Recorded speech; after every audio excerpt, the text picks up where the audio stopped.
사실 이 3.1 운동이 3월 1일로 날짜가 잡힌 것은 그 당시 고종 황제 장례식이 3월 3일로 잡혀 있습니다. 1월 초에 고종이 돌아가셨는데 당시에 소문이 고종이 식후에 마시는 그 식혜에 일본 놈들이 독을 타가지고 독살이 됐다는 소문이 돌면서 전국이 민심이 흉흉해졌습니다. 그게 인산이라고 그러죠. 우린 막 연구가 나가는 날인데 그게 3월 3일입니다. 그래서 3월 3일 그 장례를 앞두고 전국 방방곡곡에서 이른바 선비들이 흰 상복을 입고 흰 방갓을 쓰고 그때 고종이 덕수궁에 계시다가 돌아가셨거든요. 이게 다 모인 겁니다. 그래서 많이 집결할 날짜로 3월 1일을 정했던 것입니다. 그래서 이 자들이 탁현민이라고 행사 쇼 전문가 탁현민이 작품일 겁니다. 우리 태극기 집회 무대를 쫓아내려고 여기에다가 고종 황제 장례 행렬을 만들어 가지고 나와서 광화문까지 벌이는 쇼를 하겠다고 만드는 겁니다. 그리고 덕수궁 담벼락에다가 흰 상복을 상징하는 흰 천으로 경복궁 담벼락을 둘러져 쌌던 겁니다.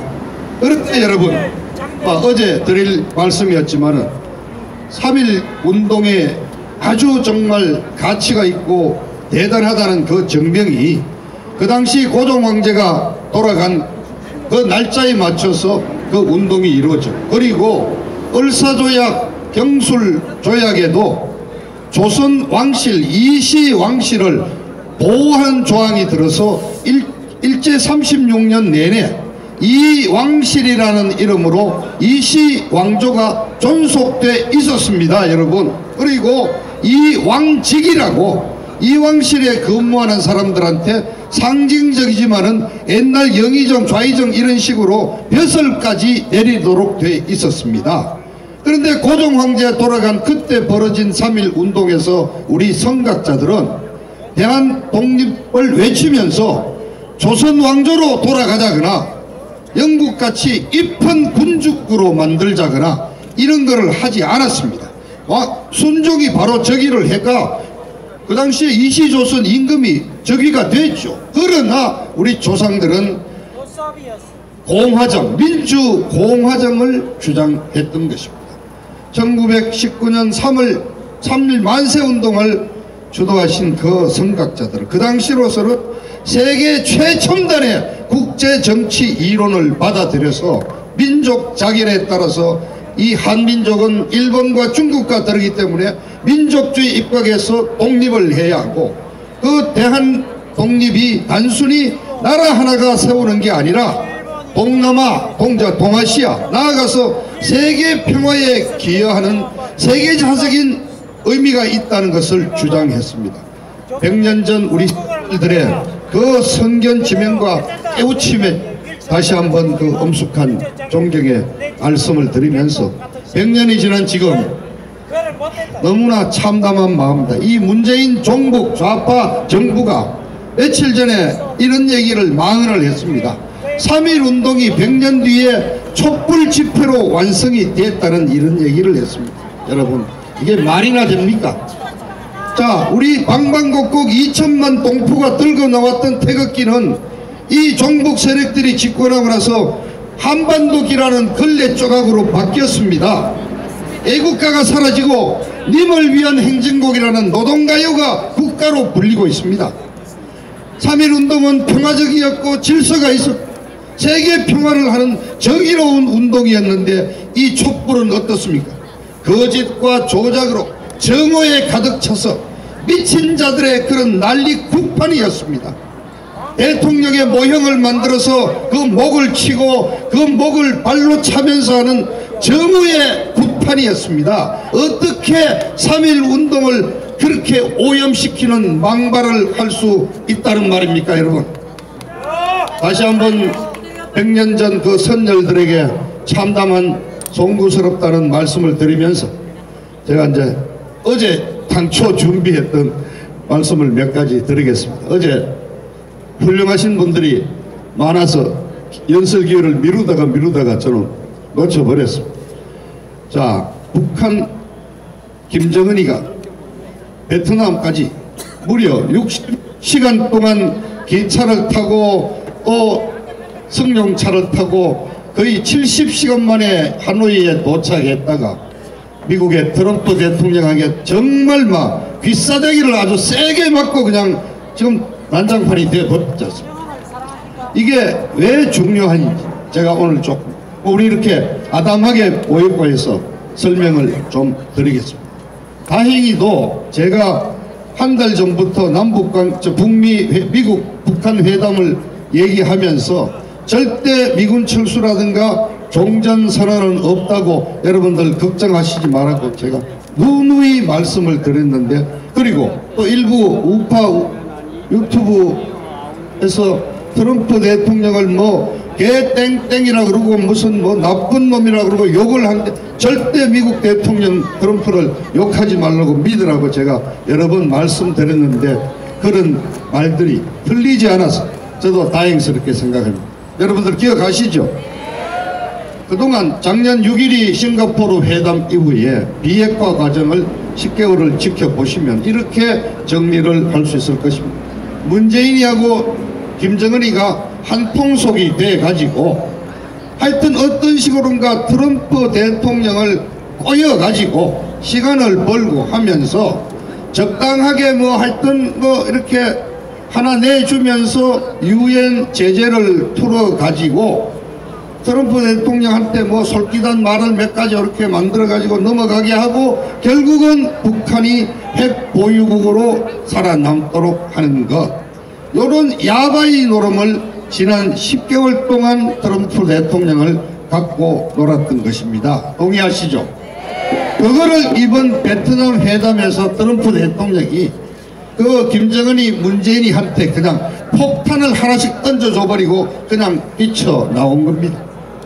여러분들이 생각하시기에 뭐 회담을 하다가 의견이 안 맞으면 그만둘 수도 있지, 혹시 이렇게 생각하실지 모르지만 그렇지 않습니다. 자, 북한의 김정은이 과연 체제가 몇 달간 더 유지될지, 김정은 3대 세습 김씨 왕조의 존속이 지금 걸린 문제입니다. 그와 마찬가지로 저 바로 앞에 보이는 청와대에 있는 문재인 좌빨, 종북 좌빨들도 지금 어제부터 잠편히 못 자고 있는 중대한 사태 발생을 했습니다. 애국시민 여러분, 제가 이 자리에 올라와서 한 2번 말씀드렸습니다. 북한 핵무기 관련 미국 북한 회담 관련 신문 방송 보도를 절대 믿지 말라고 말씀을 드려요.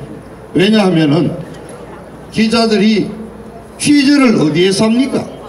결국 청와대 비서관들이 헐깃헐깃 흘려주는 얘기를 그냥 받아쓰고, 그뿐만 아니라 청와대에 있는 좌빨들이 자기들의 희망사항을 우리 언론이 무턱대고 그냥 갈겨 쓴 것이다. 그래서 절대 언론 보도를 믿지 마시라. 종전선언은 절대 없으니까 안심하라고 제가 말씀드렸지 않습니까?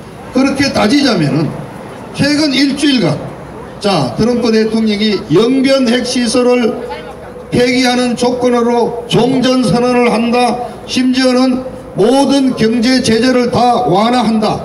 지난 일주일 내내 여러분들은 이게 바로 가짜뉴스입니다. 가짜뉴스에 속아 살았습니다.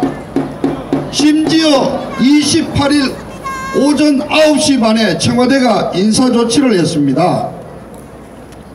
청와대 국가안보실 1, 2차장을 다 갈아치웠는데 그동안은 안보 외교 전문가들이 들어오는 자리를 통상 전문가로 들여앉습니다. 왜냐? 오늘 한 서너 시간 뒤면은 이제 합의해서 경제협력이 본격적으로 시작되니까 경제 전문가를 데려다 놓고 북한과 이제는 교역을 준비한다고 통상 전문가로 인사 발령했습니다. 3시간 뒤를 못 내다보는 그런 청와대입니다. 그뿐만 아닙니다.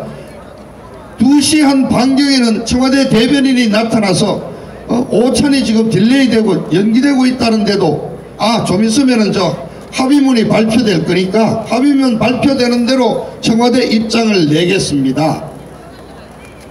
그리고 바로 10분 만에 모든 일정이 취소되고 회담 결렬됐다고. 이게 지금 문재인 좌파 정부의 현실입니다. 왜냐?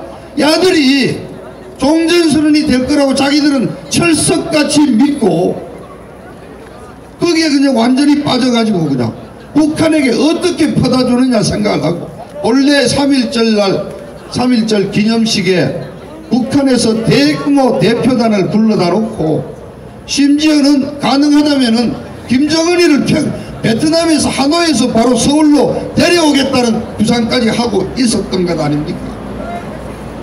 자기들끼리 최면이 돼가지고 북한 이 회담이 깽판이 났습니다. 당사자가 누구죠? 김정은이, 문재인이, 그리고 트럼프 대통령. 간단히 얘기하겠습니다. 김정은이 완전히 지금 개망신에 진짜 이 개차반이 됐습니다. 본래 이북에 김일성도 그랬고 김정일도 그랬고 북경을 방문할 때도 도착해서야 겨우 왔다고 얘기하고 또는 돌아와서 갔다 왔다는 발표가 나왔는데 이번에 김정은이 베트남 방문은 정말 대단했습니다. 여러분들 이런 얘기 국내 뉴스에나 전혀 없으니까 제가 하나하나 설명드리겠습니다. 북한에 김정은이가 연초에 시진핑이 만나가지고 용돈을 좀 얻어왔습니다. 그 돈으로 이번에 베트남 오기 전에 전 공무원 집에 쌀 특별 배급을 쌀 한 봉지씩 보냈습니다. 그리고 평양 열차를 타고 출발할 때 수천 명이 열차 그 안에 도열해서 성대한 환영식을 하고 왔습니다. 66시간 동안 중국 도시를 건너올 때마다 거의 생방송 하다시피 북경에 보도가 됐습니다. 하노이에 도착해서도 거의 실시간으로 평양 중앙방송에 나갔습니다. 왜냐? 요번에 가서 트럼프 싸교 야바이로 그냥 내다 꽂아가지고 제재 완화 얻어서 북한 2,500만 인민들 몇 년 동안 일 안 해도 먹고 살 거 다 가져온다고 큰 소리 치고 나왔던 겁니다. 그런데 지금 빈손으로 가야 됩니다. 빈손으로. 갖고 갈 게 하나도 없습니다. 어떡합니까? 어떻게 하겠어요? 그 책임을 딴 놈한테 돌려야죠. 그래서 이미 이번 회담에 참석했던 김영철이, 이영호, 최선희 부국장 이런 애들 전부 그냥 아마 정치 교과서에 일단 때려놓고 그 중에 한두 명은 평양 시내에다가 매달아 놓고 고사포로 쏘지 않을까. 지금 대규모 숙청선이 벌써 불고 있습니다. 그리고 오늘 오전에 좀 전이죠. 11시쯤 이제 하노이에서 출발을 해서 또 이제 지금부터 거의 70시간 가까운 시속 60km짜리 완행 열차를 타고 평양으로 들어가는데 그 사이에 이제 어떻게 인민들한테 이거 설명을 해야 되느냐. 아마 지금 김정은이 부글부글 끓고 있을 겁니다. 근데 여러분 묘하게 맞아 떨어졌는데 자유조선 무슨 선언이 나서 임시정부를 수립한다는 발표가 있었지 않습니까? 북한 내부가 굉장히 시끄럽습니다. 북한에도 군부 강경파가 있고 미국과 협상을 하자는 협상파들도 있는데 심지어 김정은이가 베트남 출발 직전에 이 강경파들이 일부 반대하는 강경파들 70명을 숙청하고 왔다는 보도도 나오고 있습니다. 김정은이 좌우간 돌아가서 체제가 제대로 갈까 상당히 걱정이 됩니다.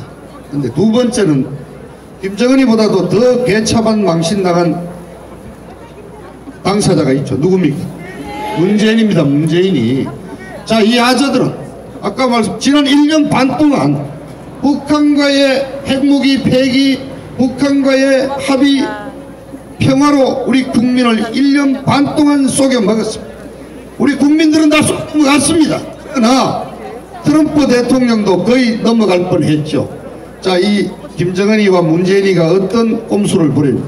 트럼프가 원래 장사꾼 출신이고 기업가로서 성공했고 텔레비전 앵커를 13년 하던 사람이라서 트럼프 대통령이 굉장히 좀 충동적이고 좀 걷잡을 수가 없고, 그 다음에 부하놈들이 열심히 해도 그 성취는 전부 자기가 다 갖고 텔레비에 나오는 거 좋아하고 지 이름 내는 거 좋아하고 그런 약점이 많은 사람이, 그리고 적극적으로 판단도 하고 그건 사실입니다. 그래서 적당히 우리 하나 넘겨주자. 그냥은 안 되잖냐. 그래서 찾아낸 꼼수가 영변핵시설. 그거를 영변핵시설이 작지 않습니다. 그냥 여러분들은 뭐 영변핵시설 폐기한다니까 얼핏 원자로 같은 거 하나 폐기하는 거로 혹시 실지 모르겠습니다만은 공단입니다. 공단. 핵무기 단지가 아니고요. 영변 공단입니다. 거기에 공장 건물이 들어서 있는데 그런 건물 어느 건지는 모르지만 그 안에서 핵무기 실험실이 있는 거죠. 그러니까 제법 규모가 큰 공단을 전세계 기자들을 불러놓고 막 그냥 다이너마이트로 폭파시키는 이런 장면을 보여주고 생색을 내고 그러면서 노벨 평화상을 받도록 해주겠다는 그런 장난을 쳤고 트럼프 요놈을 속여가지고 이제 완전히 종전선언하고 하겠다, 요런 꼼수를 부렸던 게 요번 베트남 하노이 회담이었습니다. 이걸 트럼프가 한 방에 그냥 깨버린 거예요. 합의가 안 되는 게 아니라 회담을 알려 결렬시키는, 이거 보면 대단한 전략가라고 할 수 있지 않습니까? 애국 시민 여러분, 저는 이제 한 말씀 드립니다. 진짜 이제 문재인이는 대국민 사과를 해요. 지난 1년 반 동안 국민을 속여온 핵 폐기 그 사기로 우리 국민을 속여왔습니다. 군사 합의서, 남북 합의서. 자, 이게 폐기가 사기라는 게 밝혀진 이상 저는 국민의 이름으로 문재인 이 정권에게 요구를 합니다. 국민에게 사과를 하고 남북 합의서 폐기하고 군사 합의서 폐기하고 남북 간에 맺었던 그동안의 모든 합의서를 폐기해야 합니다. 그뿐만 아닙니다. 저는 지난 1년 반 동안 국민을 속여온 종북 대북 평화 사기단 5명을 고발합니다. 첫째는 바로 문재인. 세계 각국을 돌아다니면서 제재를 완화해 줘야지 북한이 할 것이 아니냐는 그런 식으로 김정은이만 빨고 다녀서 김정은이 대변인 핑계를 들은, 대변인이라는 그런 호칭을 들은 문재인이가 첫 번째. 두 번째, 문정인이라고 있죠. 회담이 있을 때마다 돌아다니면서 묘한 소리를 하고 다닌 바람잡이 문정인을 규탄합니다. 세 번째는 남북합의서 실천장이라는 자격으로 대북 퍼주기에 앞장섰고 수상한 해외 여행을 돌아다닌 전 비서실장 임종석을 규탄합니다. 네 번째는 평양을 가고 워싱턴을 가서 북한이 핵 폐기가 있으니까 만나보라고 거짓말을 하고 돌아다닌 청와대 안보수석 정의용 고발합니다. 그리고 마지막은 누구냐? 국정원장 서울을 고발합니다. 간첩작을 하는 국정원장이 오히려 거꾸로 북한 측의 모든 정보를 알려주고 남북 사기소의 앞장을 쓴 국정원장 서훈 고발합니다. 애국 시민 여러분, 저는 감히 말씀드립니다. 이 5명을 종북 대북 평화 사기단 종북 오정이라고 부르면서 이자들에 대한 법적인 처단을 요구해야 된다고 생각을 합니다. 2, 3일 전에 출발한 황교안 자유한국당 당대표에게 국민의 이름으로 요구합니다. 지난 1년 반 대북 사기 쇼에 대한 특별조사, 특검을 요구하시고 이 5명 종북 오적들에 대해서 모든 수단을 강구해서 규탄하고 이자들을 처단해 주시기를 황교안에게 강력히 요구한다. 애국 시민 여러분, 이제 외교 수단은 끝났습니다. 남아있는 것은 군사 수단 남아있습니다. 이론적으로는 어제 밤 12시부터 미국은 언제든지 북한을 폭격할 수가 있습니다. 김정은이 문재인이 잠이 오지 않을 겁니다. 그러나 제가 지난번 연설에서도 말씀드렸듯이 인명이 살상되는 20만 이상의 살상이 예상된다는 폭격이 쉽게 결정 나질 않습니다. 그러나 북한에 대해서 또 우리 남한 정부에 대해서 미국의 압력은 엄청 강할 것입니다. 우리 옛말에 있지 않습니까? 중매를 잘하면은 술이 석잔, 그러나 중매 잘못하면 뺨이 석대. 우리가 엄청나게 세게 뺨을 맞을 각오를 해야 됩니다. 우리 국민들이 애꿎은 피해를 당하게 되죠. 이 문제는 문재인 이 종북 집단의 제일 큰 죄악은 이 1년 동안 핵무기 사기쇼를 벌이는 과정에서 한미 동맹 관계를 훼손시켰다는 점입니다. 정말 안타깝습니다. 우리 애국 시민들이 지난 3년 동안 꾸준히 외치 않습니다. 트럼프 대통령에 대한 무한한 신뢰와 함께 한미 동맹을 우리는 강력히 지지한다는 점을 다시 한다. 다만 그러나 운명의 시간은 다가왔습니다. 이제 김정은 체제가 몇 달이 더 계속될지 문재인 이 집단도 국민에 끌어내리기 전에 스스로 살 길을 찾아야 된다고 생각합니다. 운명의 시간은 다가왔다는 말씀드리면서 제 연설 이 정도로 마치겠습니다. 감사합니다.